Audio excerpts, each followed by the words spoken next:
ધનમ મદાય શક્તિ પરેશાન પરપીડનાય. શક્તિ એવી મળે, શક્તિ ખલને મળે તો તે શક્તિનો પણ દુરુપયોગ કરે, બીજા જીવો સતાવે, બીજા જીવોનો મારે. આવું પ્રત્યક્ષ ઉદાહરણ પાકિસ્તાન છે. પાકિસ્તાન દુર્મદ છે. આ પાકિસ્તાનને પરમાણુ શક્તિ પણ મળે છે. તે પરમાણુ શક્તિ સંપન્ન દેશ છે. એટલા માટે તે પરમાણુનો, હથિયારોનો, બંદૂકોનો, તોપોનો દુરુપયોગ કરે છે.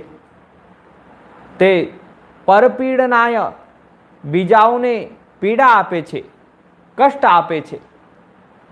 આ દશા મુસલમાનોની છે, આતંકવાદીઓની છે. મુસલમાનોમાં પણ સજ્જન છે, કોઈ સજ્જન છે, બધા દુષ્ટ છે. બધા લોકો દુષ્ટ છે, પાપી છે.